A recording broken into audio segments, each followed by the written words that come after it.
70을 바라보는 이 늙은 여자는 매일 아침 일찍 일어나 분주히 가족들을 위한 식사를 준비해야 했습니다.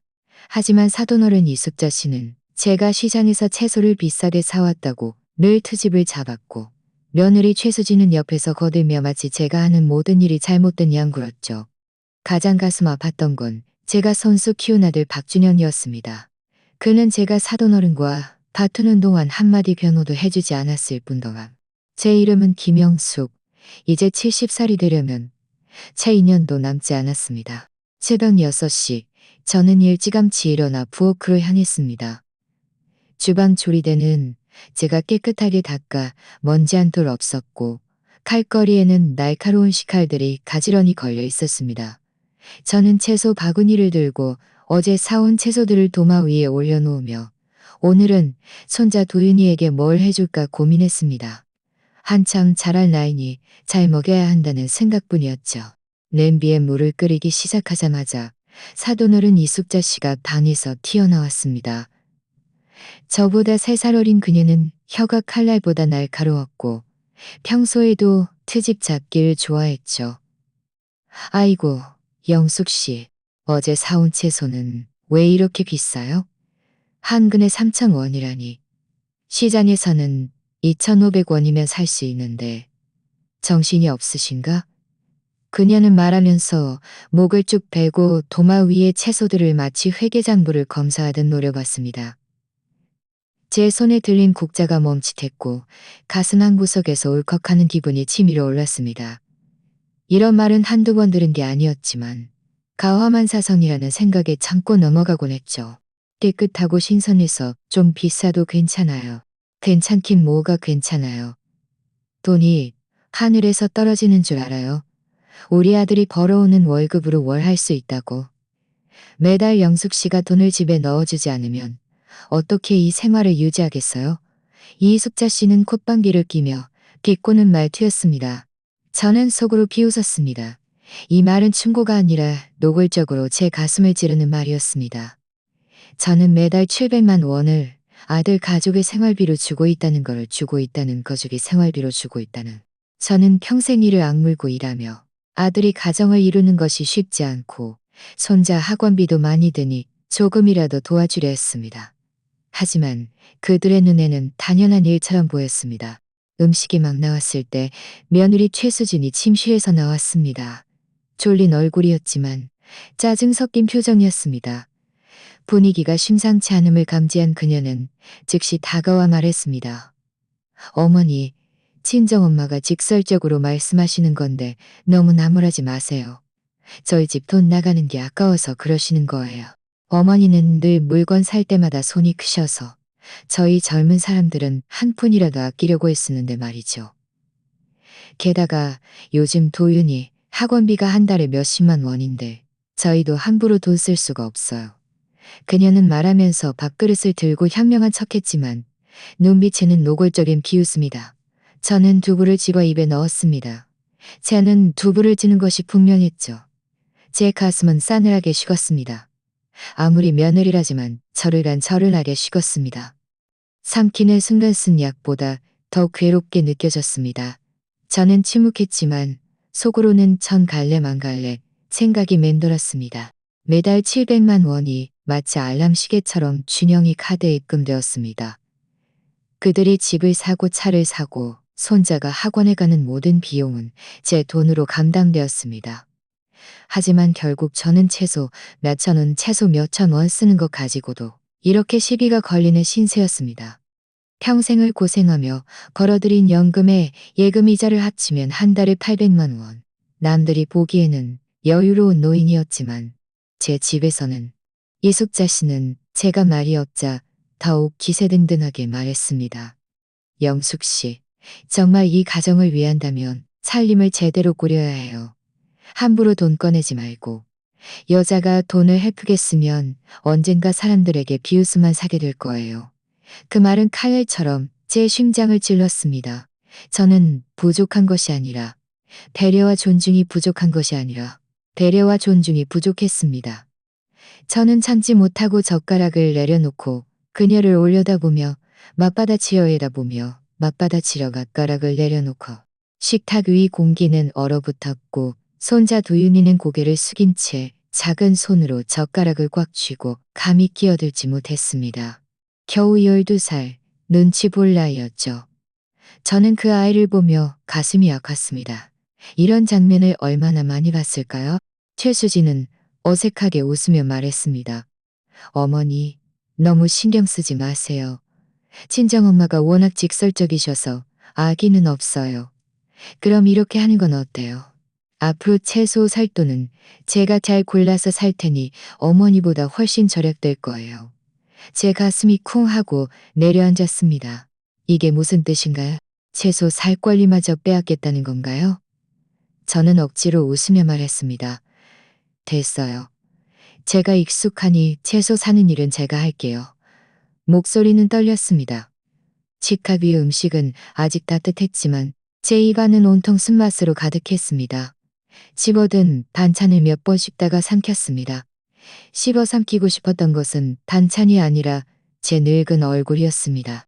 그렇게 한동안 집안은 침묵에 잠겼고 오직 식기가 부딪히는 소리만 들렸습니다. 그 소리 하나하나가 제게 이 집이 더 이상 제 안방이 아님을 상기시키는 듯했습니다. 저는 겉으로는 태연한 척했지만 마음속으로는 이미 깊은 균열이 생겼음을 깨달았습니다. 눈물이 떨어지지 않도록 고개를 숙였습니다. 마음속으로 한숨을 쉬었습니다. 아들을 낳아 기르고 돈을 대어 집안을 꾸려온 늙은 여자인데 채소 몇천 원 쓰는 것 가지고도 이렇게 트집을 잡히다니. 집 밖은 햇살이 좋았지만 이 집 안에는 빛 한 줄기 들어오지 않는 것 같았습니다. 그 아침 식사는 가족이 함께하는 따뜻한 시간이어야 했지만 몇 마디 말에 식탁 분위기는 엉망이 되었습니다. 저는 참고 또 참았지만 이숙자 씨의 말은 점점 더 듣기 거북해졌습니다. 영숙 씨는 사람이 너무 물러터졌어. 아들을 왜 키웠어요? 늙어서 의지하려고 키운 거 아니겠어요? 그런데 지금 보세요. 영숙 씨가 아들에게 의지하는 거예요. 아니면 아들이 영숙 씨에게 의지하는 거예요. 아니면 아들이 영숙 씨에게 의지하는 거예요. 매일 돈을 퍼주는 게 그렇게 필요해요. 정말 능력 있으면 맨날 현금인 줄이 노릇이나 하지 말고 그들을 버릇없이 말고 그들 버릇없이 말고. 제 가슴이 답답하고 손에 든 젓가락이 흔들렸습니다. 마침내 마음속의 화를 참지 못하고 말했습니다. 숙자 씨, 제가 한 달에 800만 원 연금 받는데 이 아들 집에 700만 원 주는 건 제 진심이에요. 제가 그들을 버릇없이 만들었다고 하시지만 숙자 씨 딸 최수진도 똑같이 덕을 보고 있다는 건 잊지 마세요. 왜 제 잘못만 지적하세요? 말이 끝나자마자 식탁이 조용해졌습니다. 말이 끝나자마자 식탁 위는 순식간에 조용해졌습니다. 이숙자 씨의 얼굴은 굳어졌고 싸늘하게 비웃으며 말했습니다. 어이구, 내 딸이 당신네 집에서 어먹는다고 탓하는 거예요. 영숙 씨, 말 참 심하게 하네. 정 싫으면 그냥 돈 주지 마요. 당신 아들네 가족이 살 수나 있을 것 같아요? 저는 순간 화가 치밀어 목소리가 높아졌습니다. 살 수 없으면 어떻다는 거예요? 내가 평생을 고생한 게 그들 소처럼 일해주기 위한 건가요? 돈은 내가 번 건데 왜 당신들은 그걸 당연하게 여겨요? 최수진은 젓가락을 밥그릇에 세게 놓으며 탁 소리를 했습니다. 그녀는 참지 못하고 말했습니다. 어머니, 지금 그 말씀은 무슨 뜻이세요? 제가 이 집에 시집 와서 이렇게 오랫동안 어머니께 불효한 적 없어요. 어머니가 매달 돈 주시는 건 아들에 대한 어머니의 마음인데 만약 억울하다고 생각하시면 안 주시면 되잖아요. 왜 이 일을 가지고 말씀하세요? 정말 서운하게 만드시네요. 저는 화가 나서 온몸이 떨렸습니다. 막말을 하려는데 문간에서 쿵 하는 발소리가 들렸습니다. 무슨 싸움이에요? 준영이었습니다. 제 아들이 성큼성큼 들어왔습니다. 얼굴은 어두웠고 양복 상의도 벗지 못한 채 집안 가득한 화약 냄새에 미간을 찌푸렸습니다. 그는 식탁 위에 얼어붙은 상황을 한번 훑어보고는 저를 향해 말했습니다. 어머니는 또 왜 그러세요? 왜 장모님하고 싸우세요? 제 가슴이 철렁했습니다. 그의 첫마디는 제가 왜 괴롭힘을 당했는지 묻는 것이 아니라 제가 왜 싸웠는지 묻는 것이었습니다. 이숙자 씨는 준영을 보자마자 기름을 붓듯이 말을 붓듯이 말을 못했습니다. 준영아, 네 엄마 좀 봐라. 채소 살 때마다 돈을 함부로 쓰는 건 그렇다 치고 나 앞에서 대놓고 나를 험담하고 우리가 너희에게 빌부터 산다고 말하더라. 이게 말이 돼? 최수진도 재빨리 말을 이었습니다. 여도 마침 잘 오셨어요. 엄마가 방금 우리더러 엄마 돈으로 산다고 말 참 심하게 하셨어요. 준영의 얼굴이 순식간에 굳어졌고 날카로운 시선으로 저를 노려봤습니다. 어머니, 정말이에요. 다른 사람들 앞에서도 우리를 그렇게 말했어요? 제 가슴이 급해져 서둘러 해명했습니다. 준영아, 엄마는 그런 뜻이 아니었어. 그냥 순간 화가 나서. 내 말 좀 들어봐. 내 말 좀 들어봐. 자, 하는 소리가 맑고 무겁게 울렸습니다. 제 머릿속이 윙 하고 터지는 듯했고 눈앞이 하얘졌습니다. 뺨 한쪽이 불에 댄 듯 화끈거렸습니다. 저는 온몸이 굳어졌고 손에 든 젓가락이 바닥에 떨어지며 쨍 하고 소리를 냈습니다. 손자 도윤이마저 놀라 몸을 움찔했습니다. 시간이 멈춘 것 같았습니다. 저는 평생을 손수 키운 아들이 사람들 앞에서 제 뺨을 때릴 줄은 꿈에도 생각하지 못했습니다. 제 얼굴은 화끈거렸지만 가슴은 더 아큰거렸지만 이숙자 씨와 최수진은 가식적으로 다가와 준영을 말리면서 입으로는 됐어. 노인네랑 싸우지 마. 엄마가 나이가 들어서 말을 심하게 한 건데 너무 마음에 담아두지 마. 라고 말했지만 그들의 눈빛에는 감출 수 없는 고소함이 서려 있었습니다. 저는 그들의 눈빛에는 감출 수 없는 고소함이 서려 있었습니다. 저는 그 자리에 멍하니 서 있었습니다. 뺨 한쪽은 퉁퉁 붓고 화끈거렸으며 귓속은 윙윙거렸습니다. 정말 돈 주는 게 억울하면 주지 마세요. 하지만 자꾸 그 일로 사람을 자극하지 마세요. 오늘 이 뺨은 어머니가 절 몰아붙여서 때린 거예요. 제 심장이 쿵 하고 내려앉았습니다.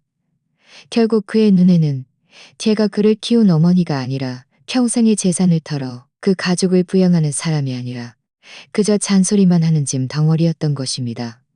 목이 메어 말을 하려 했지만 한마디도 나오지 않았습니다. 손자 도윤이는 몰래 고개를 들어 저를 바라봤습니다. 그의 눈빛에는 두려움과 함께 애처로움이 서려 있었습니다.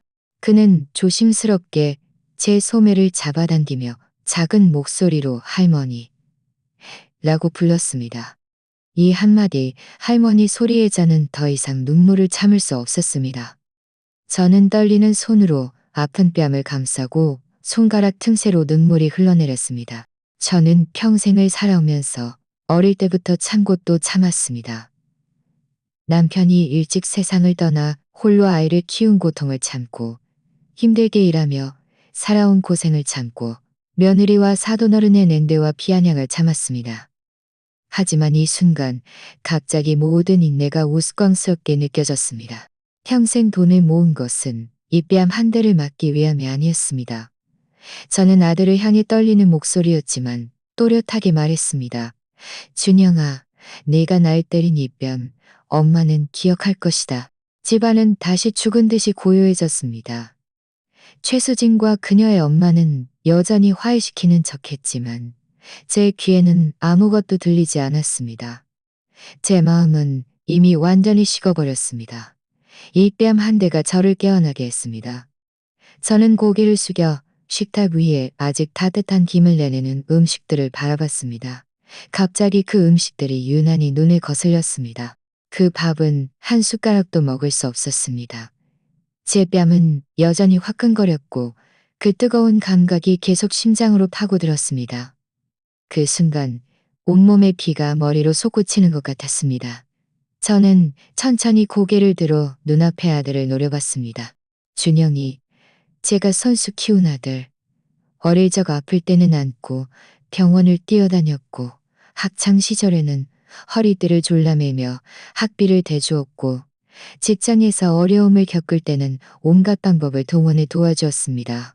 하지만 지금 그는 손을 들어 제 뺨을 때리고는 그것이 제가 그를 몰아붙여서 그랬다고 말했습니다. 눈물이 시야를 흐렸지만 저는 억지로 참으며 떨어뜨리지 않았습니다. 제 눈빛은 조금씩 차가워졌습니다.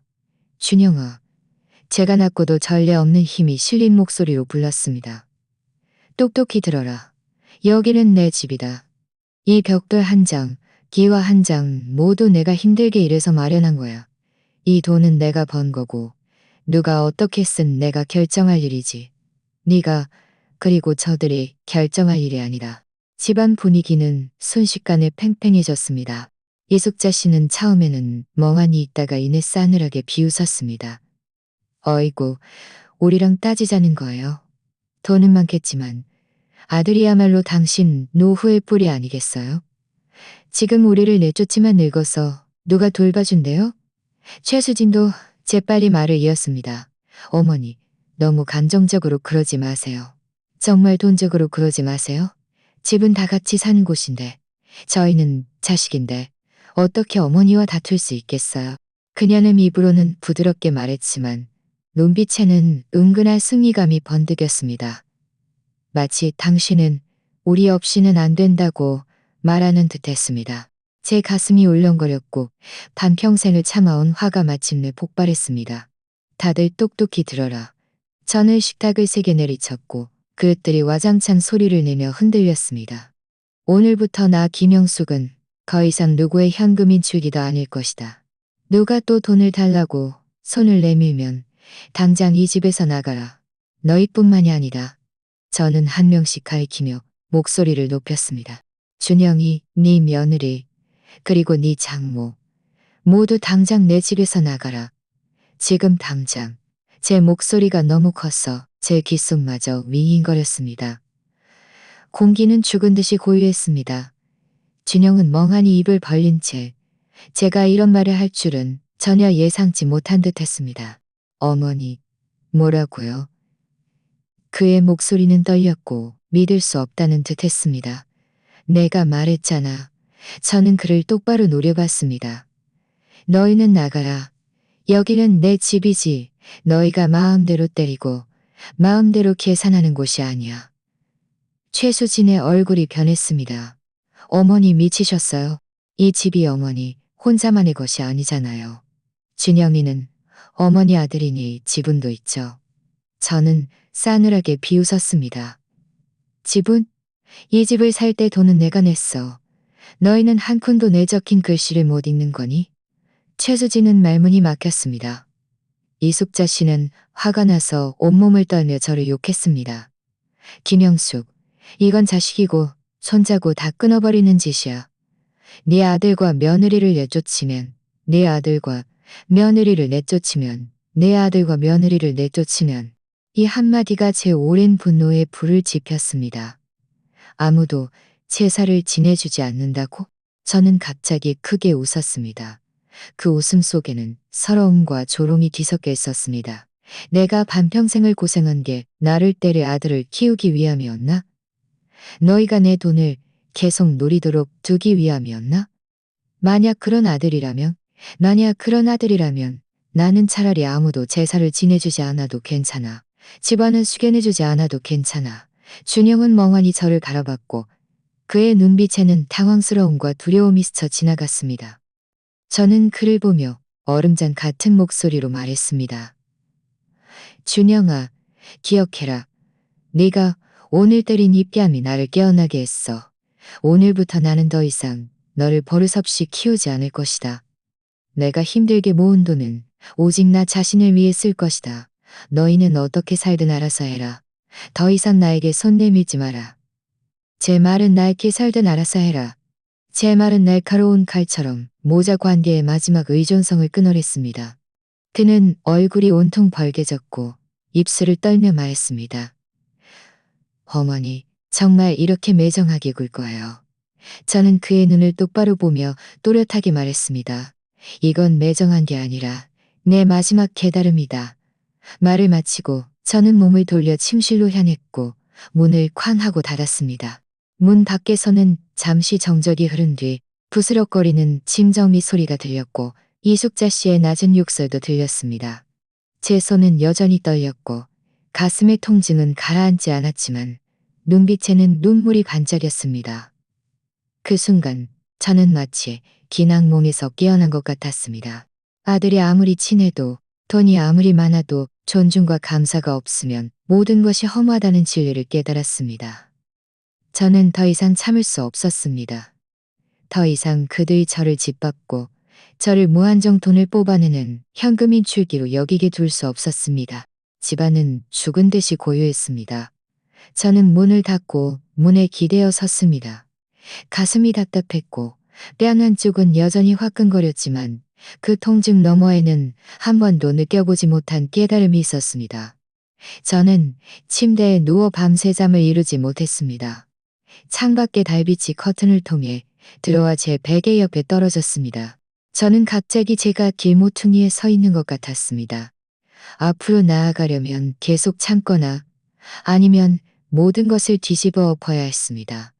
날이 밝아올 무렵 저는 몸을 일으켜 앉았습니다. 마음속으로는 이미 결정을 내린 상태였습니다. 다음 날 아침 식탁은 평소처럼 차려졌습니다. 저는 몇 가지 반찬을 요리해 식탁에 올렸습니다. 하지만 기분은 평소와 달랐습니다. 준영이, 최수진, 그리고 이숙자 씨 모두 얼굴이 좋지 않았습니다. 아들은 고개를 숙인 채 저를 감히 쳐다보지 못하는 듯 했습니다. 최수진은 입술을 굳게 다물고 눈빛을 깜빡거렸고 이숙자 씨는 얼굴을 찌푸린 채 가끔 저를 곁눈질했습니다. 저는 앉은 뒤 잠시 침묵하다가 천천히 입을 열었습니다. 할 말이 있어요. 저는 깊이 숨을 들이쉬고 차분하지만 단호한 목소리로 말했습니다. 다음 달부터는 매달 700만 원씩 주던 지원을 끊을 겁니다. 앞으로 제 돈은 오직 저 자신을 위해 쓸 거예요. 돈이 필요하면 알아서들 벌어 쓰세요. 말이 끝나자마자 식탁 위 공기는 얼음처럼 굳어졌습니다. 최수진은 탁 소리를 내며 젓가락을 내려놓고 눈을 크게 떴습니다. 어머니, 어머니, 뭐라고요? 지원을 끊으신다고요? 어머니가 혹시 순간 화가 나서 그러시는 건 아니죠? 저희 몇 년간 생활비는 다 어머니 덕분이었는데 주택대출, 자동차 할부, 아이학원비 어느 것 하나 돈 안 들어가는 게 없어요? 갑자기 끊으시면 저희 가족 다고 하시지 않았어요. 갑자기 끊으시면 저희 가족 다 굶어 죽으라는 말씀이세요? 그녀는 점점 목소리를 높이며 흥분했음이세요? 그런데 어떻게 말이 그렇게 쉽게 바뀌세요? 그녀의 잔인하다는 말은 칼날처럼 제 귀를 찔렀습니다. 하지만 저는 더 이상 물러서지 않고 그저 싸늘하게 그녀를 바라봤습니다. 최수진, 지난 몇 년간 내가 너희를 도운 건 내가 너희에게 빚을 져서가 아니라 내가 원해서였어. 하지만 원한다고 해서 당연하다는 뜻은 아니야. 내 돈은 내 목숨과 바꿔 얻은 거야. 너희가 함부로 쓸 수 있는 돈이 아니라고. 최수진은 얼굴이 시퍼렇게 질렸고 이숙자 씨는 이때다 싶어 식탁을 치며 거들었습니다. 영숙 씨, 말 너무 심하게 하네. 우리 다 한 가족인데 어느 노인이 돈을 쥐고 자식들을 안 도와줘? 이건 정을 끊는 짓이야. 게다가 네 아들이 네가 키운 거고 네 며느리도 네 며느리고 네 며느리도 네 며느리고 네 며느리고 네 손자도 네 손자인데 정말 그들이 고생하는 걸 참고 볼 수 있어? 그녀는 눈알을 굴리며 더욱 목소리를 높였습니다. 그녀는 당당하게 말했고 마치 제가 피도 눈물도 없는 죄인이라도 되는 양 굴었습니다. 저는 속으로 비웃었습니다. 그녀가 정말 제 아들을 위하는 척하지만 실은 제 돈으로 자기 딸이 호의호식하길 바라는 것이 분명했습니다. 저는 고개를 들어 그녀를 똑바로 보며 말했습니다. 숙자 씨, 괜히 큰 모자를 씌우지 마세요. 친정은 돈으로 사는 게 아니야. 그리고 늙은 제가 피땀 흘려 번 돈으로 대가족을 먹여 살리는 핑계도 될 수 없어. 잊지 마. 지난 몇 년간 너희 집이 어떻게 살았는지. 매달 내가 주는 700만 원 덕분이었잖아. 능력 있으면 숙자 씨가 그동안 모은 돈을 꺼내서 딸네 가족을 도와봐. 이숙자 씨는 제 말에 얼굴이 불그락불락해졌고 콧방귀를 끼며 고개를 돌렸습니다.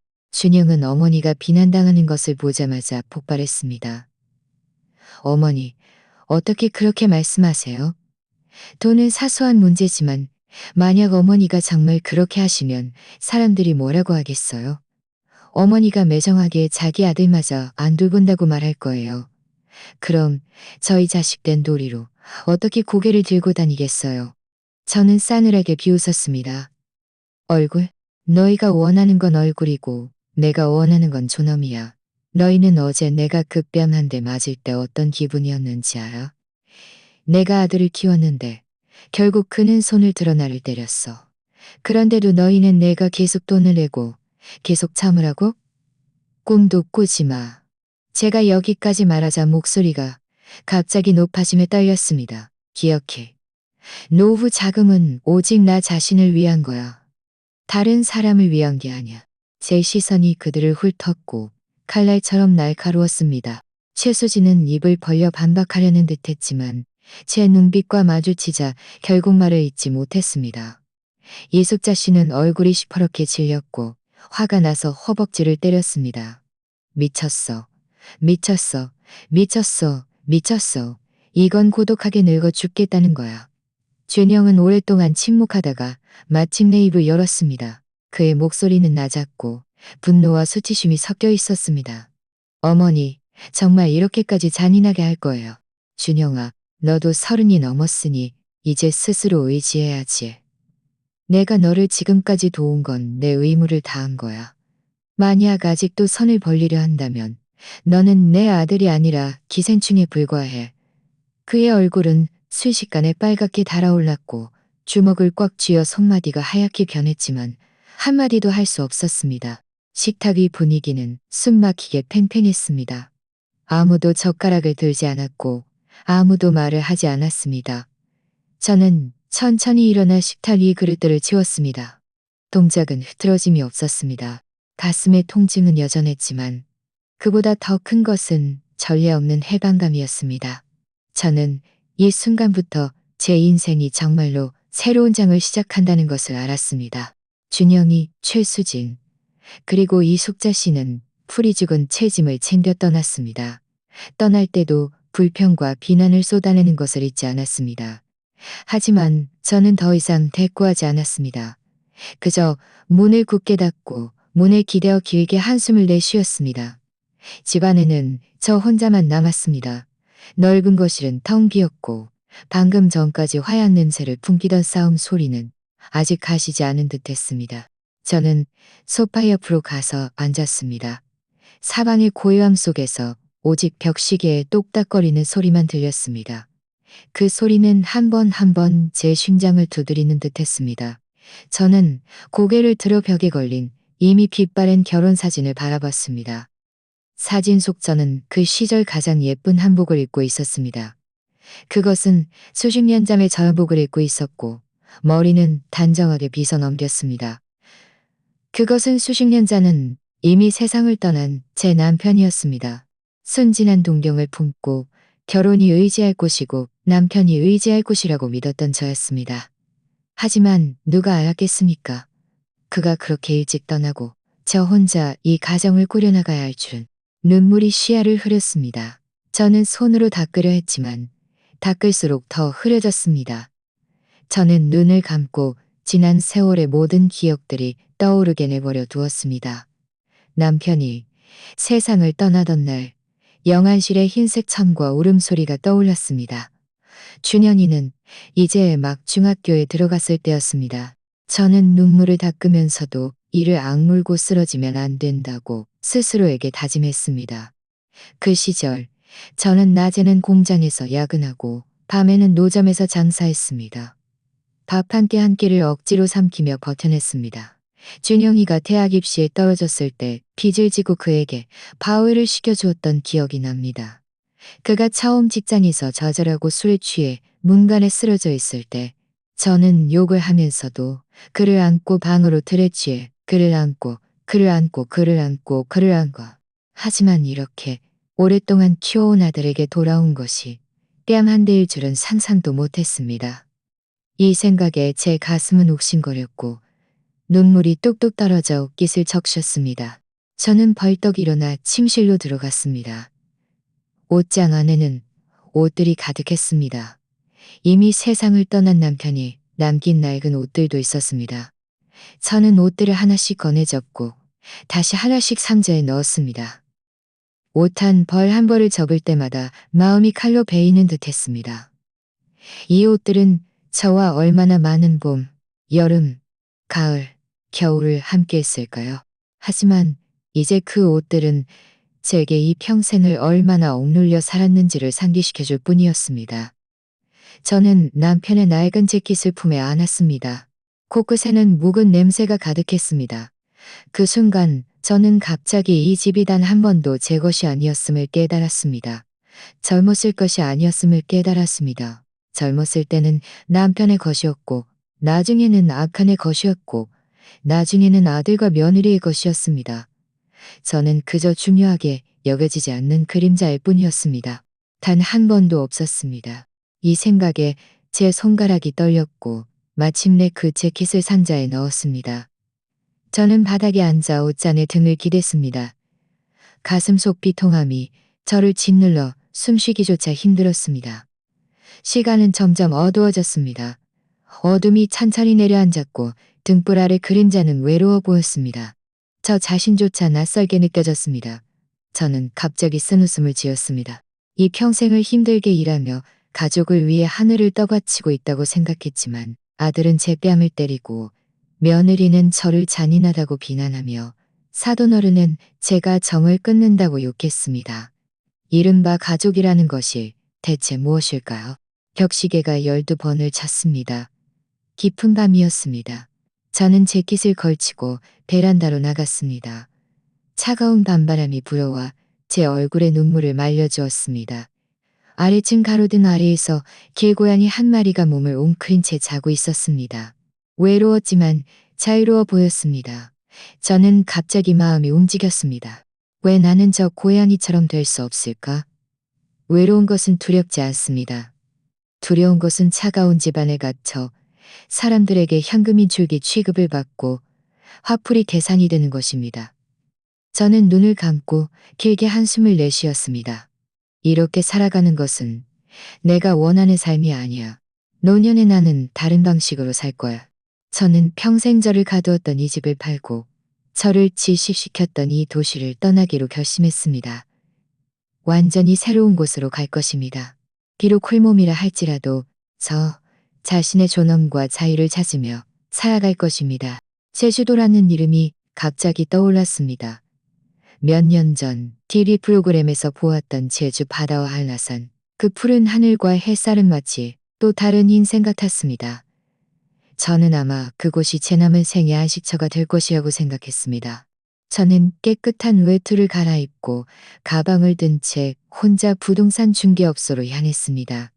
이 집은 제 반평생을 함께했습니다. 위치도 나쁘지 않았습니다. 젊었을 때 허리띠를 졸라매며 이를 악물고 샀던 집이었죠. 그때는 이 집이 있으면 아들이 결혼해서 가정을 꾸리고 삶이 안정될 것이라고 생각했습니다. 하지만 지금 이 집은 저를 숨막히게 하는 감옥이 되었습니다. 부동산 중개업소의 젊은 직원은 매우 친절했습니다. 제가 문에 들어서자마자 즉시 다가와 맞이했습니다. 어머님, 집거님, 친절했습니다. 제가 문에 들어서자마자 즉시 다가와 맞이했습니다. 요즘 시세가 괜찮아요. 이 아파트는 학군도 좋아서 감정가가 낮지 않을 겁니다. 저는 고개를 끄덕이며 인테리어는 좀 오래됐지만 구조가 좋아서 다시 꾸미면 정말 가치 있을 거예요. 그의 말을 들으니 제 마음은 오만 가지 감정으로 뒤섞였습니다. 남들 눈에는 가치 있는 집이었지만 제게는 온통 억울함과 눈물로 가득한 곳이었습니다. 벽 하나하나, 벽돌 하나하나가 제가 야근하며 얻은 것이었지만 이 몇 년간 이 집은 저를 진정으로 편안하게 해준 적이 없었습니다. 어머님, 이 가격 어떠세요? 젊은 직원이 종이를 건넸습니다. 거기에는 감정가가 적혀 있었습니다. 매우 만족스러운 금액이었습니다. 제주도의 작은 마당집을 사고도 노후 자금이 남을 정도였습니다. 저는 그 숫자들을 노려보며 목이 메고 손가락이 가늘게 떨렸습니다. 이것이 제 반평생 고생의 증거였습니다. 이 집을 팔면 저는 과거와 완전히 작별하는 것이나 다름없었습니다. 저는 오랫동안 침묵하다가 마침내 고개를 끄덕였습니다. 팔게요. 젊은 직원은 잠시 놀랐다가 이내 환하게 웃었습니다. 어머님, 걱정 마세요. 절차는 빠르게 진행되었습니다. 계약서에 서명할 때 제 손바닥은 땀으로 흥건했습니다. 펜이 종이 위를 스쳐 지나가는 순간은 마치 보이지 않는 끈을 끊어내는 것 같았습니다. 제가 막 펜을 내려놓는 순간 전화가 울렸습니다. 저는 잠시 멍하니 있다가 망설임 끝에 전화를 받았습니다. 엄마. 전화기 너머의 목소리는 다소 낮았고 애원하는 듯한 기색이었습니다. 엄마? 전화기 너머의 목소리는 다소 낮았고 애원하는 듯한 기색이었습니다. 엄마가 집을 파신다고 들었어요. 그러지 마세요. 집은 나중에 도윤이 학교 다닐 때 편리할 때 편리였어요. 저는 휴대전화를 꽉 쥐었고 눈물이 터져 나올 뻔했습니다. 하지만 저는 스스로 마음을 다잡고 냉정하게 말했습니다. 준영아, 말은 쉽지. 방법을 찾는다니. 지난 몇 년간 누가 방법을 찾아왔는데? 너였니? 아니면 난 누가 방법을 찾아왔는데? 너였니? 아니면 나였니? 이 집은 내가 산 거고 내 목숨과 바꾼 거야. 내 목숨과 바꾼 거야? 내 목숨과 바꾼 거야. 더 이상 이곳에 갇히고 싶지 않아서야. 전화기 너머는 잠시 침묵하다가 이내 조집지 않아서야. 혼자 제주도에 가서 아무것도 모르는 곳에서 혹시라도 무슨 일이라도 생기면 어쩌려고요. 저는 그의 말을 끊었습니다. 준영아, 엄마랑 혼자인 게 두렵지 않아. 두려운 건 이 집에 갇혀서 매일 너희에게 계산당하고 너희에게 구박받는 거야. 너희에게 구박받는 거야. 네 그 뺨 한 대가 나를 완전히 깨어나게 했어. 엄마는 현금인 줄기가 아니야. 나 자신을 위해 한번 살아볼 거야. 며칠 뒤 돈이 통장에 입금되었습니다. 통장 잔고의 그 많은 숫자들을 바라보며 제 마음속에는 전에 없던 안정감이 밀려왔습니다. 이 돈은 아들을 위해 준비한 것도 아니었고 며느리를 위한 것도 아니었습니다. 오직 저 자신을 위한 것이었습니다. 저는 처음으로 통제감이라는 것이 이렇게 현실적인 줄을 깨달았습니다. 저녁에 저는 컴퓨터 앞에서 제주도로 가는 항공권을 예약했습니다. 떠나던 날 저는 큰 여행 가방 하나만 들고 갔습니다. 너무 무거워서 손목이 꺾일 지경이었습니다. 가방 안에는 갈아입을 옷 몇 벌, 기본적인 생활용품, 그리고 가장 위에 제가 조심스럽게 적어 넣어 낡은 사진 한 장뿐이었습니다. 사진 속 인물은 이미 세상을 떠난 제 남편이었습니다. 수십 년이 지났지만 그는 제 마음속에서 단 한 번도 떠난 적이 없었습니다. 저는 어디를 가든 그가 저와 함께해야 한다고 생각했습니다. 동반자이기도 하고 증인이기도 하다고. 기차가 천천히 움직이기 시작할 때 저는 창가 자리에 앉았습니다.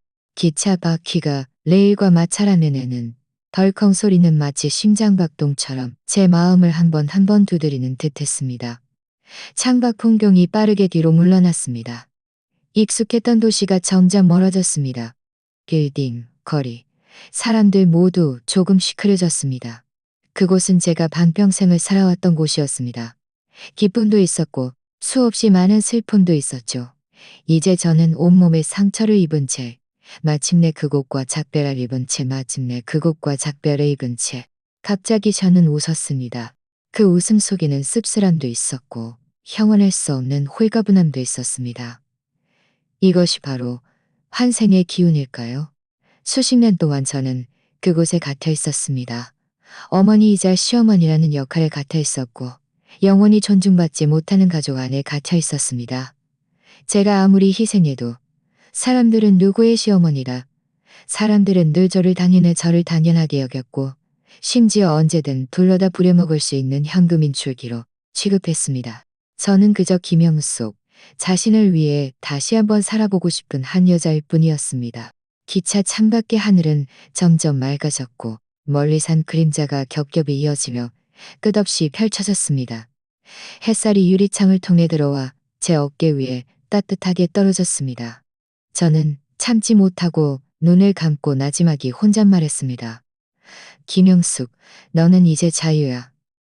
기차는 줄곧 남쪽으로 향했고 공기 속의 냄새도 조금씩 변했습니다.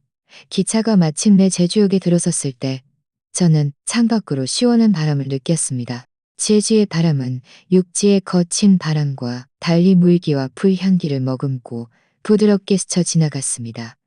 마음까지 느슨해지는 듯 했습니다. 그 순간 저는 오랫동안 가슴속에 쌓여있던 응어리가 바람에 흩어진 것 같았습니다. 저는 여행 가방을 끌고 역 밖으로 나섰습니다. 첫눈에 그 푸른 하늘에 압도당했습니다. 하늘은 높고 구름은 맑았으며 흰 구름은 솜사탕처럼 떠다녔습니다.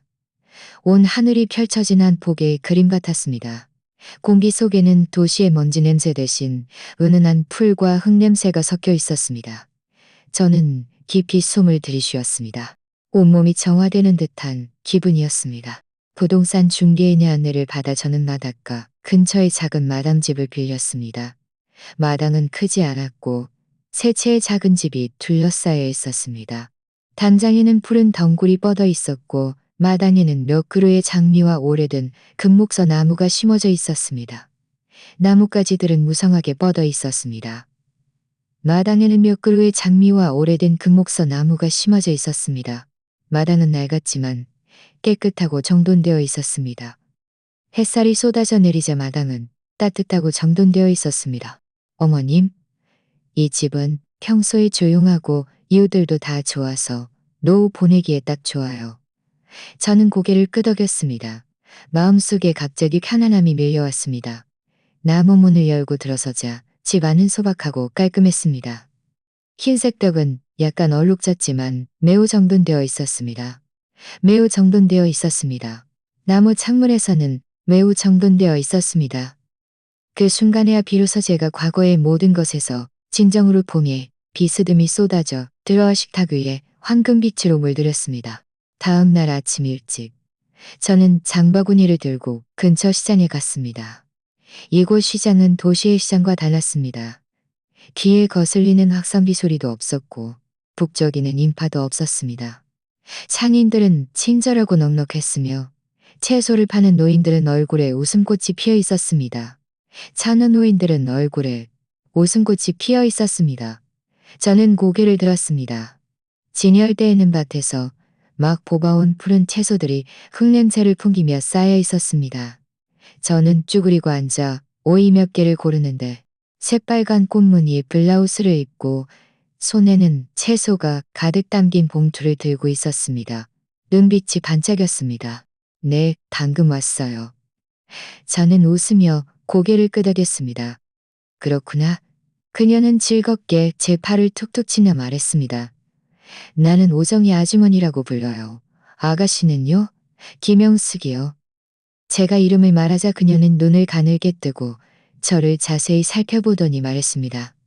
아가씨 분위기 보니까 제주도 사람은 아닌 것 같고 아무래도 육지에서 오셨나 봐요. 저는 잠시 멍하니 있다가 그녀가 단번에 알아본 것에 웃으며 고개를 끄덕였습니다. 네, 서울에서 왔어요. 오정희 아주머니는 허벅지를 탁 치며 말했습니다. 아이고, 그럼 그렇지. 요즘 제주도로 요양 오시는 육지분들이 정말 많아요. 우리 여기 공기도 좋고 사람들도 좋아서 노후 보내기에 특히 좋아요. 그녀는 말이 빠르고 성격도 시원시원했으며 웃음소리도 호탕했습니다. 채소를 다 사고 나자 그녀는 기어이 저를 끌고 국수집으로 가자고 했습니다. 저는 처음에는 좀 쑥스러웠지만 그녀의 진심 어린 얼굴을 보니 오랜만에 따뜻한 기분이 들었습니다. 우리는 작은 가게 문 앞에 앉았습니다. 그릇에는 김이 모락모락 나는 고기국수가 향긋한 냄새를 풍겼습니다. 그녀는 먹으면서 제 집안 사정을 물었습니다. 저는 나리만 골라서 말했고 자세히 설명하지만 골라서 말했고 자세히 설명하지는 않으죠. 오정희 아주머니는 더 이상 캐묻지 않고 제 손을 토닥이며 웃으며 말했습니다. 그 말은 제 가슴을 울렸습니다. 며칠 뒤 그녀가 또 제 집 문을 두드렸습니다. 가자. 나랑 같이 광장에서 춤추러 가자. 저는 잠시 멍하니 있다가 무의식적으로 거절하려 했습니다. 저는 평생 춤을 춰본 적이 없었고 사람들 앞에서 몸을 흔드는 것이 익숙하지 않았습니다. 하지만 그녀는 저를 붙들고 기어이 끌고 가려 했습니다. 하지만 그녀는 저를 붙들고 기어이 끌고 가려 했습니다. 우리 동네 할머니들은 다들 친절해. 가면 알게 될 거야. 스피커에서는 경쾌한 멜로디가 흘러나왔고 한 무리의 아주머니들이 박자에 맞춰 몸을 흔들고 있었습니다. 얼굴에는 모두 환한 웃음이 가득했습니다. 어떤 사람은 손에 알록달록한 부채를 흔들었고 어떤 사람은 반짝이는 댄스복을 입고 있었습니다. 동작은 완벽하지 않았지만 활기 넘치는 분위기가 느껴졌습니다. 오정희 아주머니는 환하게 웃으며 저를 대열 안으로 밀어 넣었습니다. 저는 잠시 멍하니 있다가 마음속으로 약간 당황했습니다. 수십 년 동안 저는 부엌에서 분주하게 일하고 집에서 양보하는 데 익숙했습니다. 이렇게 많은 사람들 앞에서 춤을 춰본 적은 한 번도 없었습니다. 첫 발을 내디딜 때 저는 서툴고 동작도 뻣뻣했으며 발을 헛디딜 때도 있었습니다. 하지만 점차 주변 사람들이 모두 즐거워하고 아무도 즐거워했습니다. 하지만 점차 주변 사람들이 모두 즐거워하고 아무도 제 동작이 맞는지 신경 쓰지 않는다는 것을 깨달았습니다. 그 순간 저는 창피함이라는 것이 사실은 모두 제 마음속의 짐이라는 것을 깨달았습니다. 음악이 다시 울리자 제 몸은 점점 긴장이 풀렸고 동작도 점점 자연스러워졌습니다. 저도 모르게 입꼬리가 올라갔습니다. 광장의 바람이 제 머리카락을 스치고 해질 영몰빛이 제 얼굴에 쏟아졌습니다. 저는 갑자기 온몸이 가벼워지는 것입니다. 마치 10살은 젊어진 것 같았습니다. 마치 10살은 젊어진 것 같았습니다. 춤을 다 추고 나서 우리는 긴 의자 주변에 모여 앉았습니다. 손에는 차 한 잔씩 들고 있었고 어떤 사람은 해바라기 씨와 땅콩을 꺼내놓기도 했습니다. 오정희 아주머니는 웃으며 저를 모두에게 소개했습니다. 이분은 새로 오신 김영숙 씨예요. 앞으로 다들 잘 부탁해요. 아이고, 새로운 얼굴이네. 앞으로 자주 와야 해요. 앞으로 자주 와야 해요. 내가 처음 시작했을 때보다 훨씬 잘 추네. 그들은 하나같이 웃으며 고개를 끄덕였고 제 손을 잡고 이것저것 물었습니다. 친절한 말들이 쏟아져 들어와 저는 약간 어쩔 줄 몰랐지만 마음속에는 따뜻함이 밀려왔습니다. 얼마 지나지 않아 저는 그들의 모임에 완전히 스며들었습니다. 마치 오랫동안 알고 지낸 옛 친구들처럼 말이죠. 그 순간 제 마음속에는 오랜만에 따뜻함이 밀려왔습니다. 이곳에는 제 마음속에는 오랜만에 따뜻함이 밀려왔습니다. 이곳에는 사돈어른의 트집도 며느리의 냉대도 아들의 냉대도 아들의 냉대도 아들의 냉대도 아들을 평범한 노인으로 이곳 사람들은 저를 그저 평범한 노인으로 평범한 노이며 작은 마당집으로 돌아와 저는 금목사 나무 아래의 노인 의자에 기대어 앉았습니다. 손에는 오정희 아주머니가 억지로 쥐어준 과일이 들려 있었습니다. 멀리서는 사람들이 헤어진 후에 웃음소리가 들려왔습니다. 바람이 불자 마당 가득 금목서 향기가 퍼졌습니다. 저는 고개를 들어 등목서 향기가 퍼졌습니다. 저는 고개를 들어 등불 아래 흔들리는 나무 그림자를 바라봤습니다. 마음이 갑자기 깃털처럼 가벼워졌습니다. 마치 수십 년의 짐을 내려놓은 것 같았습니다. 제주도에서의 생활은 하루하루 안정되어 갔습니다. 아침에는 바닷가를 산책하며 햇살 아래 반짝이는 맑은 바닷물을 바라봤습니다. 저녁에는 오정희 아주머니와 광장에 나가 춤을 추며 음악에 맞춰 땀을 흘렸습니다. 생활은 비록 소박했지만 제 마음속에는 오랜만에 평화가 찾아왔습니다.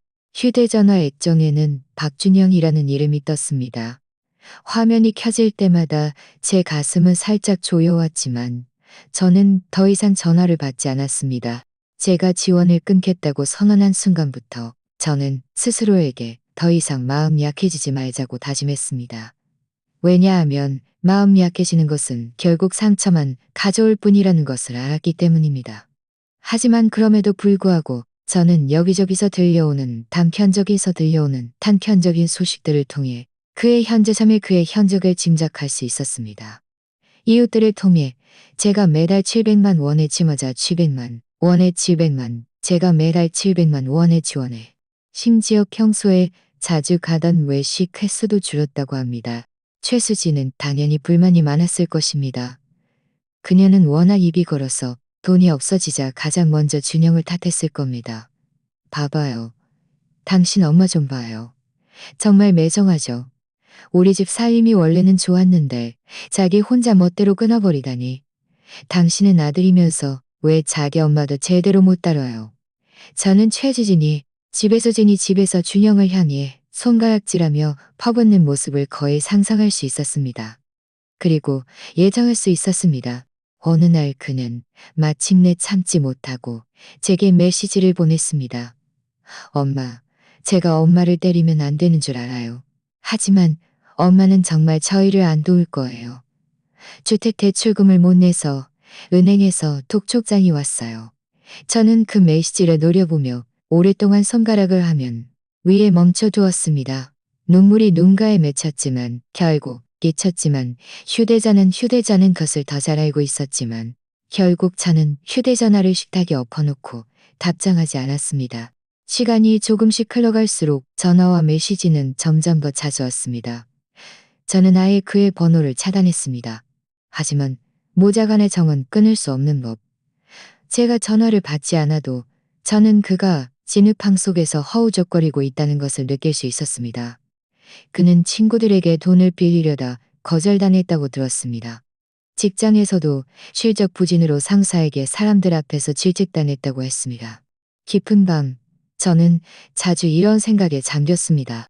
준영아, 너는 이제야 맛을 좀 보는구나. 저는 제가 젊었을 때를 떠올렸습니다. 남편이 일찍 세상을 떠나 홀로 아이를 키우며 죽도록 일했습니다. 누가 저를 도와주었나요? 누가 저를 지탱해 주었나요?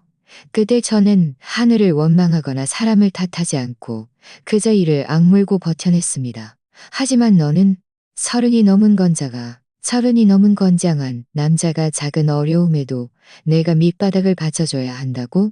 그가 바닥까지 떨어져 봐야 비로소 고개를 들고 일어서는 법을 배울 테니까요. 그 후 어느 날 밤, 저는 갑자기 모르는 번호로 전화를 받았습니다. 망설임 끝에 저는 전화를 받았습니다. 엄마. 전화기 너머에서 준영의 모기식 목소리가 들렸습니다. 오랫동안 그의 목소리를 듣지 못해서인지 낯설게 느껴졌습니다. 그는 술을 마신 듯했고 목소리에는 피로와 쓸쓸함이 섞여 있었습니다. 엄마, 정말 더 이상 버틸 수가 없어요. 저는 침묵했고 휴대전화를 꽉 쥐었습니다. 친구들한테 돈 빌리러 갔는데 다들 저를 피했어요. 일도 잘 안 풀리고 상사도 저를 무시하고 욕해요. 제가 쓸모없다고요. 저도 제가 얼마나 바보 같았는지 알아요. 그때 엄마 뺨을 때렸을 때 지금 생각하면 제 손목을 자르고 싶어요. 전역을 자르고 싶어요. 저는 그의 초라한 모습을 들었습니다. 저는 물이 시야를 흐렸지만 저는 그의 초라한 모습을 볼 수 있는 것 같았습니다. 엄마, 제가 잘못했어요. 이 세 글자는 망치처럼 제 심장을 때렸습니다. 저는 깊이 숨을 들이쉬고 최대한 목소리를 차분하게 유지했습니다. 준영아, 이제야 잘못을 알았구나. 하지만 잘못한 다음에는 어떻게 할 거니? 네가 나를 때린 그 뺨은 엄마에게 상처를 준 거야. 돈은 문제가 아니었어. 문제는 너희가 단 한 번도 나를 사람으로 대해준 적이 없다는 거야. 전화기 너머는 침묵했고 간헐적인 흐느낌 소리만 들렸습니다. 저는 계속 말했습니다. 엄마는 평생 너희가 상상하는 것보다 더 많은 고통을 겪었어. 하지만 나는 단 한 번도 남에게 의지할 생각은 하지 않았어.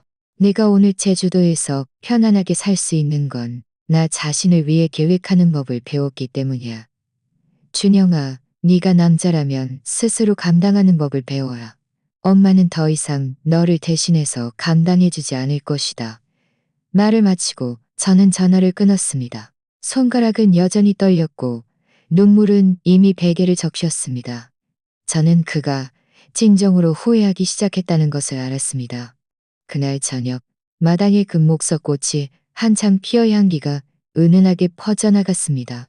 저는 작은 의자를 가져다 나무 아래에 앉았습니다. 손에는 바늘과 실이 들려 있었고 제 낡은 옷을 수선하고 있었습니다. 제주도는 늘 해가 빨리 집니다. 방금 전까지 황금빛 노을이 찬란했는데 눈 깜짝할 사이에 어둠이 푸른 안개처럼 내려앉았습니다. 갑자기 마당 문 밖에서 노크 소리가 들렸습니다. 저는 오정희 아주머니인 줄 알고 웃음을 들어오세요. 라고 외쳤습니다. 준영이었습니다. 그는 혼자 문간에 서 있었고 기억 속보다 훨씬 수척해 보였습니다. 수염은 덥수룩했고 옷은 구겨져 있었으며 눈빛에는 피로가 가득했습니다. 그는 그저 가만히 저를 바라봤습니다. 길을 잃은 아이처럼 말입니다. 저는 그 자리에 멍하니 서 있었습니다.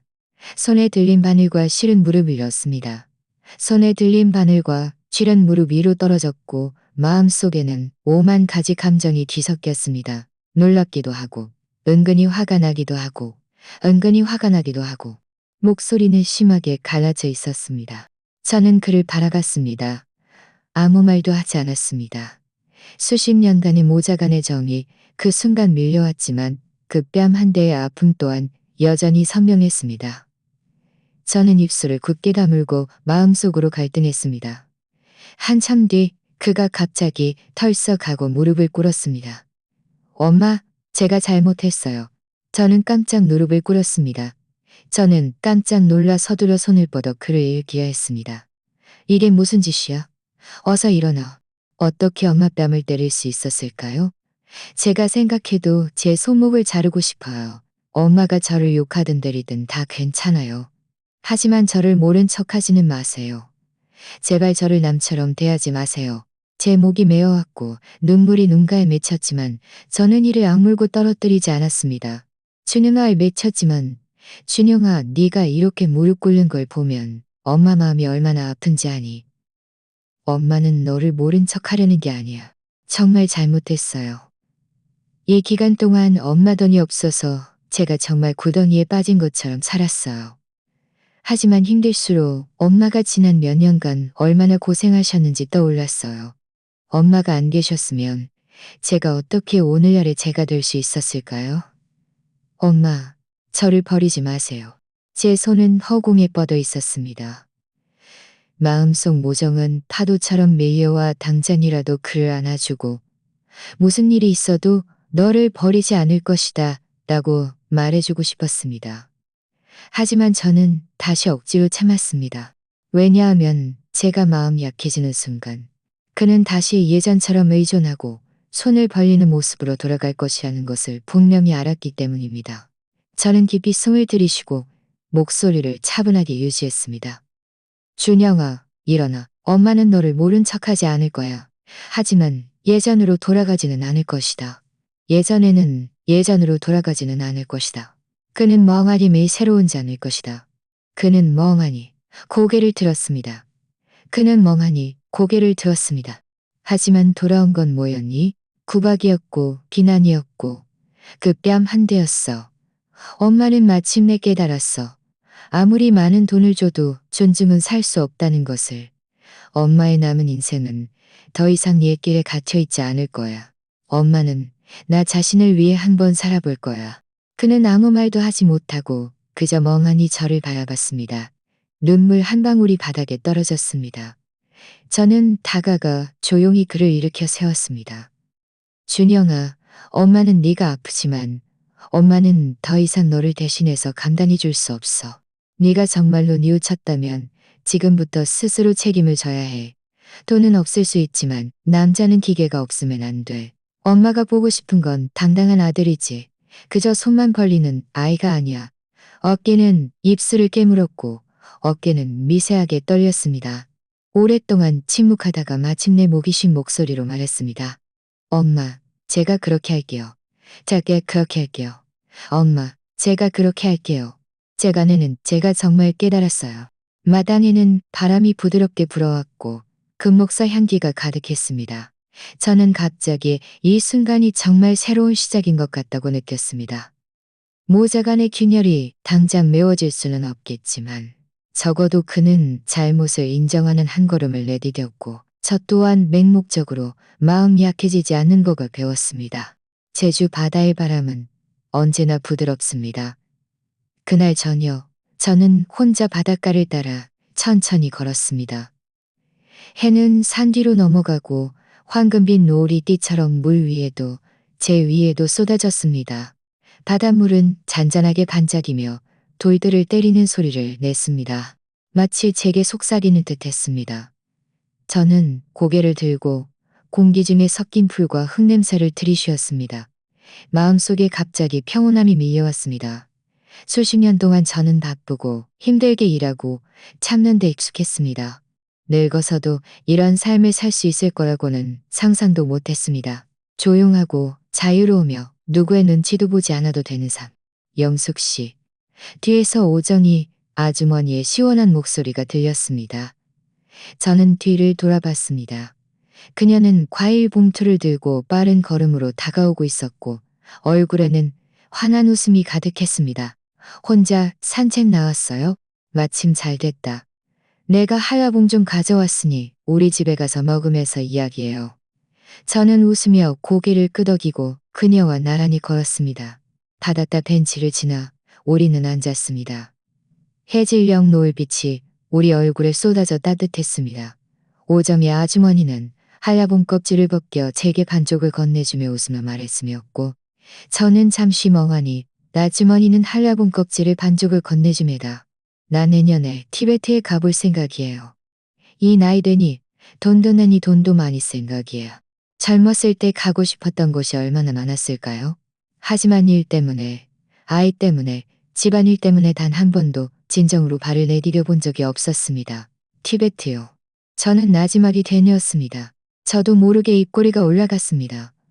저도 모르게 입꼬리가 올라갔습니다. 정말 멀리도 가시네요. 멀긴 뭐가 멀어. 오정희 아주머니는 손을 휘저었습니다. 우리 하루하루 사는 건데 움직일 수 있을 때 가야지. 그때 가서 못 가면 어쩌려고? 아주머니는 정말 대단하시네요. 대담해야 마음 편히 살 수 있는 거 아니겠어요? 그녀는 눈을 반짝이며 저를 바라봤습니다. 영숙 씨는요? 어떻게 사실 생각이에요? 저는 잠시 침묵하다가 손에 든 한라봉을 내려다봤습니다. 붉고 영롱한 과육의 석양을 비추는 듯했습니다. 제 마음속에 조금씩 밝아오는 그 한 조각을 향해 저는 천천히 입을 열었습니다. 이 평생을 남의 눈치 보며 이 평생을 남의 눈치 보며 이 평생을 남의 눈치 보며 가고 싶은 곳이 있으면 가고 사고 싶은 게 있으면 사고 누구의 눈치도 보지 않고 누구에게서도 험담들을 걱정 없이요. 오정희 아주머니는 크게 웃으며 제 어깨를 두드렸습니다. 그렇지. 우리 여자들이 이 나이 돼서 뭘 두려워해요? 몸만 건강하고 마음만 밝으면 그게 최고지. 저는 고개를 끄덕였습니다. 마음속에 오랜만에 느껴보는 단단함이 밀려왔습니다. 그 후 준영은 가끔 제주도에 저를 보러 왔습니다. 처음 왔을 때는 여전히 쑥스러워하며 불안한 얼굴이었습니다. 저는 그를 꾸짖지도 않았고 예전처럼 마음 약해져 돈을 꺼내주지도 않았습니다. 그저 그에게 차 한 잔을 타주고 마당에 앉아 조용히 이야기를 나눴습니다. 그는 나지막이 제게 말했습니다. 일이 아직 쉽지는 않지만 그는 천천히 스스로 버텨나가는 법을 배우고 있다고 했습니다. 최수진은 여전히 불평했지만 이제는 함께 어려움을 헤쳐나가야 한다는 것을 깨달았다고 했습니다. 저는 그를 바라보며 안다는 것을 깨달았다고 했습니다. 그는 더 이상 제게 돈을 요구하지 않았습니다. 매번 떠날 때마다 그는 진심으로 말했습니다. 엄마, 걱정 마세요. 제가 잘 돌볼게요. 저 자신도, 가정도요. 이 말은 제게 아무리 많은 돈보다 더 큰 안정감을 주었습니다. 깊은 밤, 저는 종종 마당의 등나무 의자에 누워 밤하늘의 별들을 바라봤습니다. 시원한 바람이 불어왔고 저는 살며시 눈을 감았습니다. 과거의 고통과 억울함은 마치 멀어져가는 기차 소리처럼 점점 희미해지다가 마침내 밤의 어둠 속으로 사라졌습니다. 저는 마침내 깨달았습니다. 진정한 노후는 자식에게 의지하는 것도 집에 의지하는 것도 돈에 의지하는 것도 아니라는 것을 바로 자기 자신에게 의지하는 것입니다. 스스로 능력 있고 용기가 있어야만 진정한 버팀목이 됩니다. 저는 손을 들어 뺨을 만져봤습니다. 그 뺨 한 대의 화끈거림은 이미 사라졌지만 그것이 가져온 깨달음이 저를 오늘까지 이끌었습니다. 제주 바다의 물결은 여전히 해변을 때리며 마치 저를 은울결은 여전히 제주 바다의 물결은 여전히 해변을 때리며 이 순간 저는 제가 저의 자유로운 노년을 향해 걸어가고 있다는 것을 알았습니다. 김영숙 여사의 이야기는 여기서 끝이 납니다. 그녀의 평생을 돌아보면 쉽지 않은 삶이었습니다. 젊었을 때 남편이 일찍 세상을 떠나고 그녀는 홀로 고생하며 아들을 키웠습니다. 가족이 한동안 걱정 없이 살 수 있을 만큼 충분한 노후, 자금도 모았죠. 하지만 노인이 되자 사돈어른의 트집과 며느리의 계산적인 태도, 심지어 자신이 손수 키운 아들에게 뺨까지 맞았습니다. 하지만 바로 그 뺨 한 대가 그녀를 깨어나게 했습니다. 그녀는 처음으로 용감하게 나섰습니다. 아들 가족을 집에서 내쫓고 매달 700만 원의 지원을 끊겠다고 선언했죠. 생각해보세요. 얼마나 큰 결심입니까? 한 어머니가 이렇게 독한 말을 할 수 있었다는 것은 분명 뼛속까지 상처를 받았다는 의미일 겁니다. 그 후 그녀는 평생 자신을 가두었던 집을 팔고 혼자 제주도로 떠났습니다. 그곳의 바다, 햇살, 금목서 나무가 천천히 그녀의 마음을 치유해 주었습니다. 그녀는 새로운 친구들을 사귀고 광장에서 춤을 추며 얼굴에 웃음을 되찾았습니다. 더 중요한 것은 그녀가 마침내 진정한 노후는 자식에게 의지하는 것이 아니라 스스로에게 의지하는 것이라는 것입니다. 물론 아들도 나중에 후회했습니다. 그는 천리길을 달려 제주도로와 어머니 앞에서 무릎 꿇고 사과했습니다. 모자간의 균열이 당장 사라지지는 않겠지만 그 순간부터 그들의 관계는 새로운 방식으로 발전했습니다. 더 이상 일방적인 요구가 아니라 서로 존중하는 요구가 아니라 저는 김영숙 여사님을 특별히 존경합니다. 그녀는 자신의 이야기를 통해 우리에게 말해줍니다. 여자들은 노년의 변화를 두려워하지 말라고요. 돈은 중요하지만 존엄과 자유야말로 가장 소중한 것이라고요. 아무도 자신이 늙어서 그저 현금인 출기로만 취급받기를 원치 않을 겁니다. 그렇죠? 이번 이야기는 여기까지입니다. 여러분은 제가 5,000 구독자 목표를 달성하는데 몇 번째로 도와주실 분이 될까요? 지금 바로 구독 버튼을 눌러주세요. 채널의 성장을 함께 지켜봐 주시길 진심으로 초대하며 제 이야기가 여러분께 도움이 되기를 바랍니다. 다음 회에 또 만나요. 본 채널의 이야기는 실제 사건을 각색한 것으로 사회 뉴스, 시청자 투고 및 댓글 공유 등을 포함합니다. 내용에 대한 의견이나 제안이 있으시면 댓글로 토론하거나 여러분의 이야기를 들려주세요. 다음 이야기의 주인공이 바로 여러분일지도 모릅니다.